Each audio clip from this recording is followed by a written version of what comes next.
Turkey Al Sheikh, Riyadh sees. At first, it was like you couldn't really fight the winner of Beterbiev Bivol because it was thought they're going to keep fighting in the Middle East. But now he's doing the Crawford card on August 3rd. So does that now open the door realistically to you fighting the winner of Beterbiev and Bivol? Yeah, definitely. So, I had talked to Turkey, shout out to Turkey. He's a great guy. They wanted me to fight in August. But I told him, you know what? I'm with PBC. We got this big card. So I think that was just a conversation of opening the doors that this is maybe a reality. We can make this happen. So with this fight, after this victory, is going to put me on #1 contender to fight the winner of that. And like I said, that's what we're going for. But right now, we're 100% focused on Alexander. He's a great fighter. We're not overlooking him, so we're going to take care of that, and then it's on to the next. Who was the opponent, if you don't, that he was thinking of matching you with in August? We never got to that point. Okay. We never got to the point. He just said August, and I said, you know what? I can't. PBC, and it didn't go further than that. I'll tell you. He did mention me one fighter. He wanted me to go down to 160 to fight Crawford. I'm like, bro, I cannot do that. 160. Yeah. I mean, if I would be able to make 160, that would have been amazing. But I can't. You know what I mean? Right. I don't remember the last time I weighed 160. So, but but that being said, that means that these guys are really trying to make big fights happen. As you can see, that card, man, that card is fucking flame. It's badass. That's just on fire. That whole card is fire. So now that these guys are moving over here, Luis de Cubas is in contact with them, and we're mixing all the fighters. You got all the PBC fighters fighting on their card, so it's gonna be great, bro. The next couple years coming up is gonna be probably the best years in boxing we've probably seen in the last decade. I mean, it's already started once. Was it 2 years ago?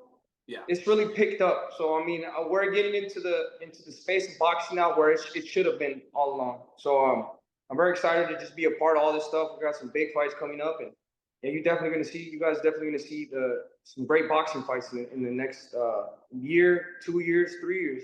It's gonna be stacked. Damn, so Floyd Mayweather almost got his wish. He almost got Crawford Benavidez. Everyone thought that was insane, but yeah, I mean, yeah. Now I would love to share the ring with him, just not at 160. Right. But I know Beterbiev Bivol's basically a 50-50 fight, but do you give it? You sparred Bivol. Do you give an edge to either guy?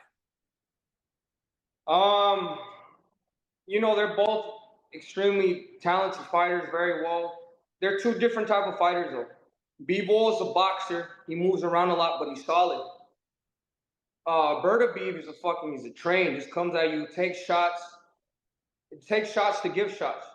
So what I'm looking at for this fight is Bivol has the power to hurt Beterbiev because Beterbiev has been hurt by Bosniak or Alexander.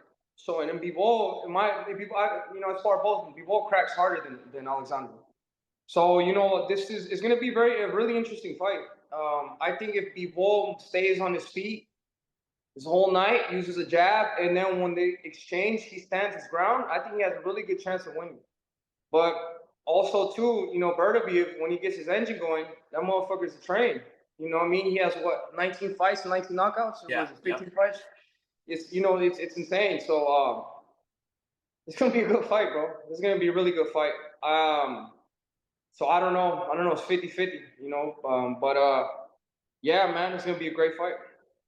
Correct me if I'm wrong, but let's say Bivol pulls that off. You fight Bivol, you get a chance to beat him, you beat him. Wouldn't that kind of capture the hearts of Mexican boxing fans because you'd avenge where Canelo fell short? Yeah, and I think that would just solidify myself as the best of my generation if I beat the guy who beat the guy everybody wants to fight. So that's what I'm really looking forward to. But we just gotta, continue training, continue seeing what happens, look at the landscape of how everything looks and, keep going. That's what we're here. That's why I worked hard my whole life to make my dreams come true. Now that I'm here making my dreams come true, I'm just gonna elevate my dreams and, make bigger dreams and bigger goals for myself, and I will accomplish all of them.